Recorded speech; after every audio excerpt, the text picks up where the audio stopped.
Yeah, exactly.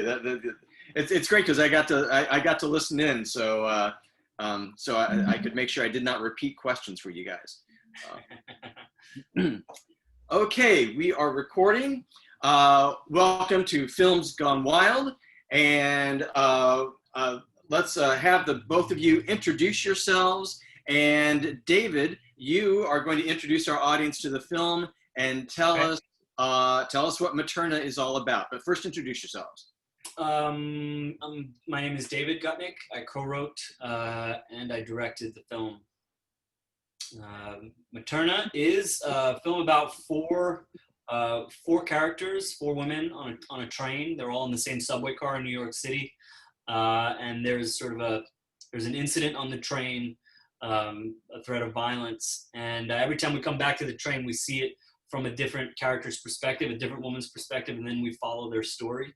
Sort of the events in their lives leading to them ending up on this train together.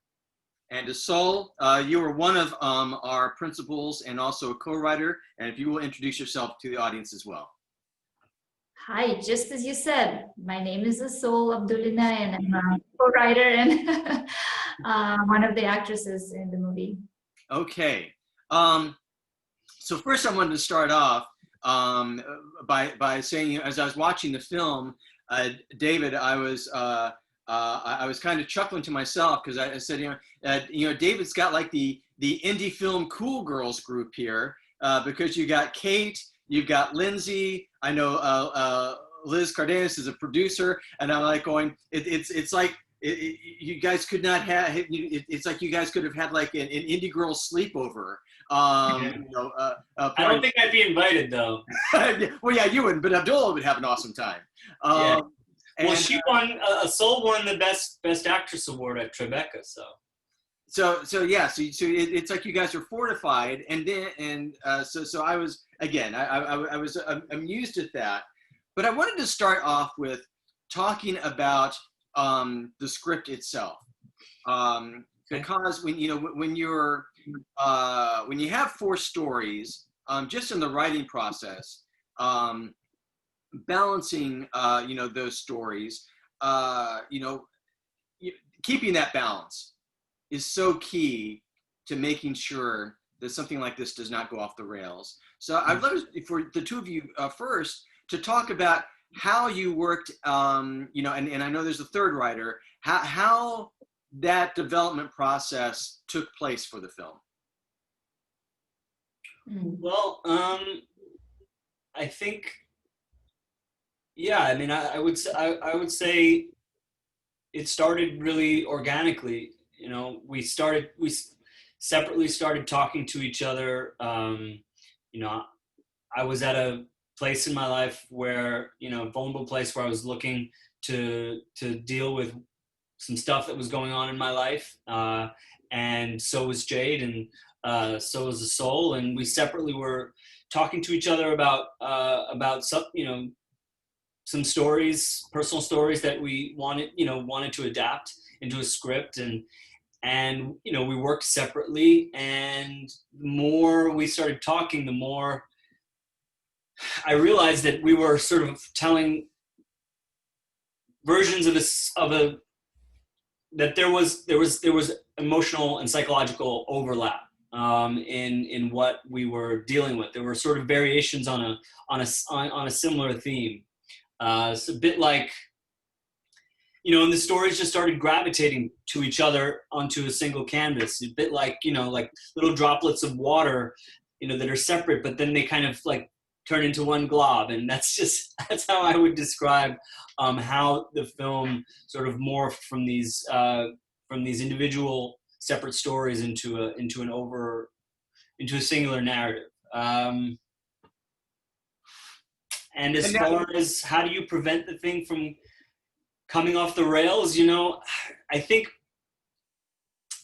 I'm a fan of films that kind of push the envelope and are always sort of skirting right on the precipice of going off the rails, and that tension of will it, I think, and in this case, literally, we're dealing with a film on the rails. So I don't know. There was there was something exciting about bringing these stories together and, you know, finding the balance, and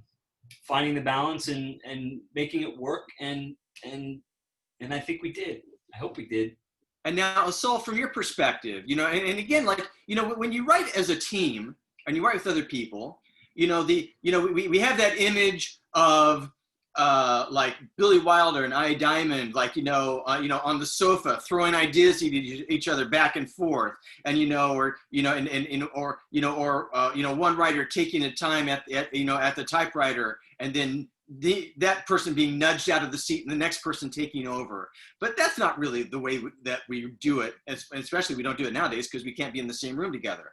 But how did that, from your perspective, Assol, talk about that, how you worked with David, how you worked with the other writer? Well, I unfortunately did not work with another writer. I only work on my story with David. So I think the biggest chunk of the writing was actually just meeting in the coffee shops, meeting for lunch, and just talking about, talking about the idea, just talking everything through. And then once we had enough material, I think David sent me off to write, and then we started bouncing it to each other. And then we had like sessions where we would meet, and we would work together, and we would throw ideas, like you said. I think one of the greatest things is that me and David, we had some kind of like zhoosh going on, like personally, I think like we work together very well. Like he inspires me a lot.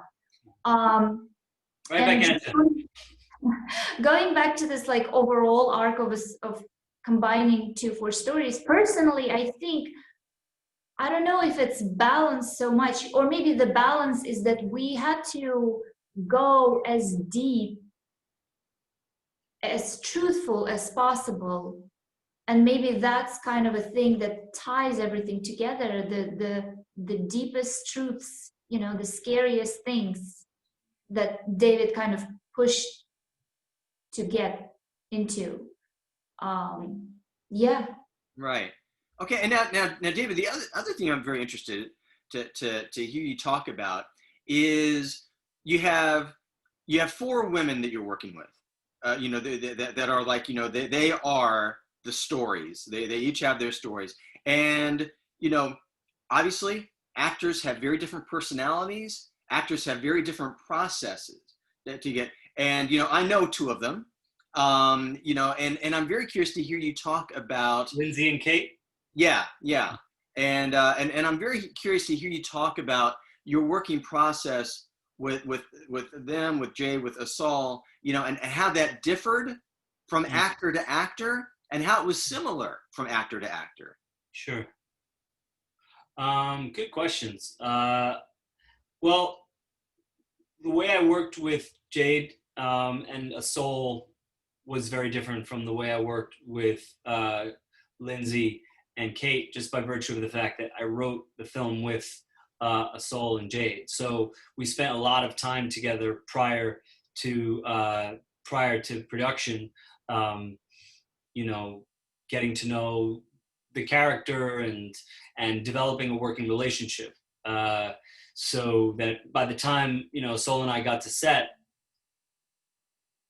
it wasn't that much that needed to be said, because we had such a intimate understanding of each other and what we were going for. I think, look, but every actor is different.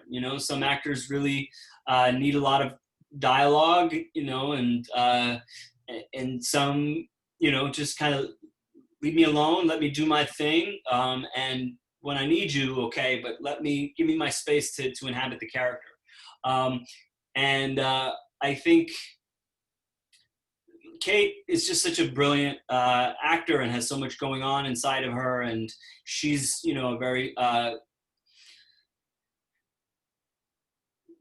really wanted to work with her. I thought there was, she's the only person I went out to for the role. Same with Lindsay. And so, and I had a feeling that she would understand the character and embrace the character.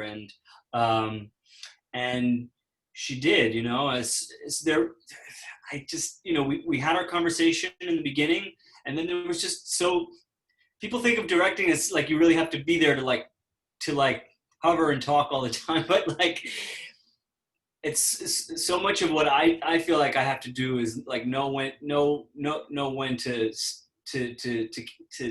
get out of the way. Let the athlete do their job. Let the athlete put the ball in the basket. Let the saxophonist play the saxophone. Well, and also, Kate is also one of those actors that, in that classic sense, you can just like kind of put the camera on her and, on her face, and she can be thinking about what's going to be served at lunch.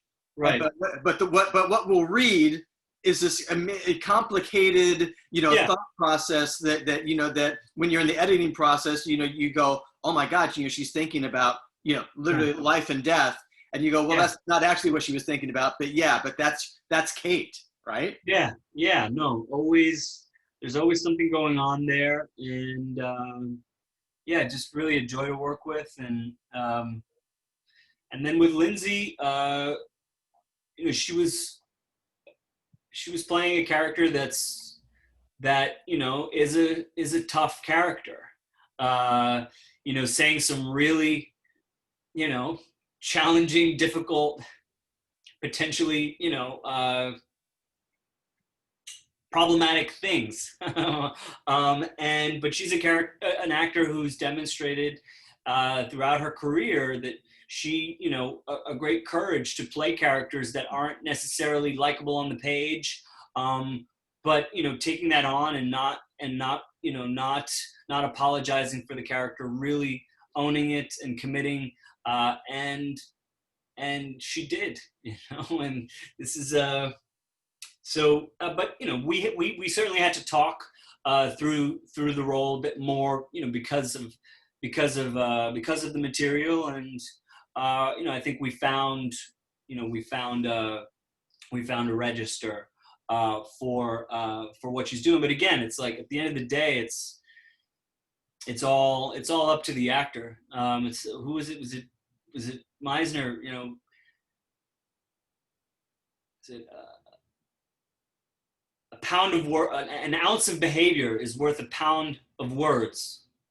And I can't write the behavior. I can't direct the behavior. The behavior comes from a soul, from being in the moment, from being present and living through it. And I was lucky that I worked with just maybe just some of my favorite actors in the world. Now I want to hear from Assol from the other viewpoint, the other side of the coin, because one, as an actor, like I have memories of, because I started out as an actor, and memories of like acting class where you would go in like your first try with a scene, and you think, well, these are the obvious choices that one should make for these beats in a scene, and so you would do them, and it would seem right. And then a director like David would step in and you go, hey, maybe if you take it from this perspective, and then you do it again, you go, why did I not think of that myself? Why am I an idiot as an actor that I would not think of that myself? And he just had to give me like a one sentence like suggestion, and now this thing is so much better. And if I think about that, along with the side that you also wrote, and developed what you were doing. Talk about that, being on the set, being in the midst of now literally physicalizing what you had worked on, and then that work with David to then take it to another level. Yeah. Well, as David was saying, he was very great at letting me tell my story. I'm very grateful for him for letting me. He would come in at the moments when something wouldn't work or when he wanted to kind of adjust, and he would tell me, he would be like, hey, let's do it differently. Let's do it this way, or let's do it another way. And, you know, we would just do it. We would just do it. Yeah, it was very interesting experience. It's kind of a different experience because, yes, it was my story. We wrote it together. We worked on it together. So it was kind of like reliving it again in front of the camera. It was almost like telling it again to the cinematographer, telling it again to the crew, telling it again to my fellow other actresses. Yeah, David was great at just like letting me do what I wanted to do or needed to do, but then also coming in and saying, hey, let's try something else, or let's do it a little bit this way or that way. So that was very helpful. Yeah. Okay, and then the last thing I wanted to talk about was. Can I just piggyback on that? Yeah, of course. John, as an actor, I think you'll appreciate. You know, I took a few acting classes as well, and there's so much attention in the class. When in studying how to be an actor, is talking about emotional preparation. How do you get to that place? And every acting school has their own sort of take. Meisner says, focus on the action and on the objective, and it'll get you to the feeling. Don't start with the feeling. And other schools talk more about just going in, finding that emotion to connect you to your own past, to your own memories, sense memory to connect. But this was interesting because in Assol's case, because we're dealing with such a personal story, a real story. I mean, I don't want to speak for you, but there didn't seem to be much emotional preparation that needed to happen. You were always so full.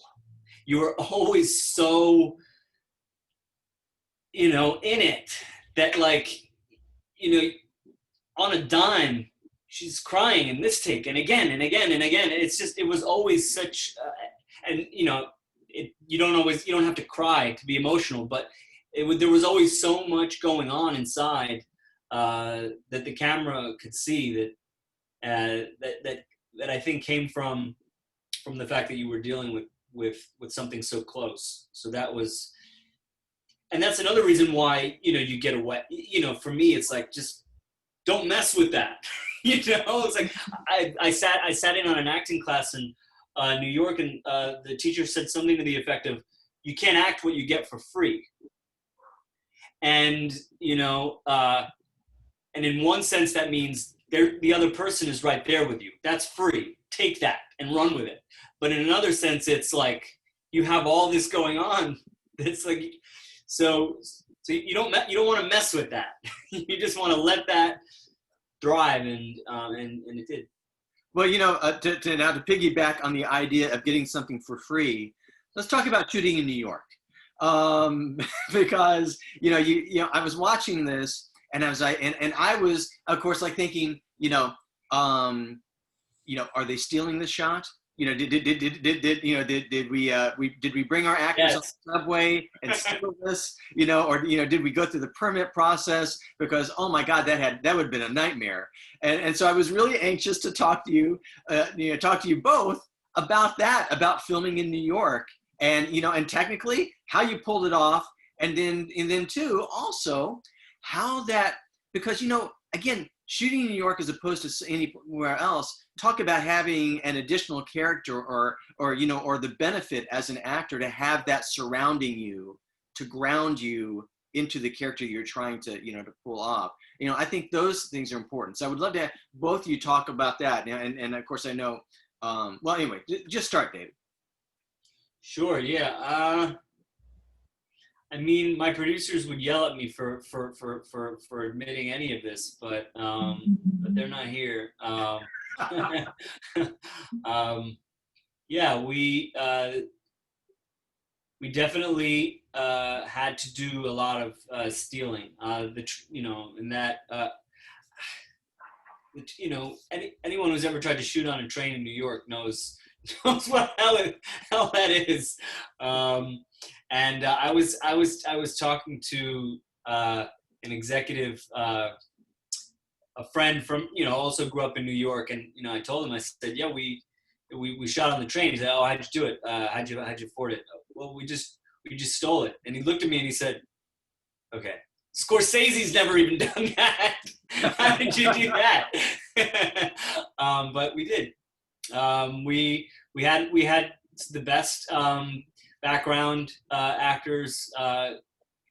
They stayed for the entire night. We didn't lose any. We did an overnight.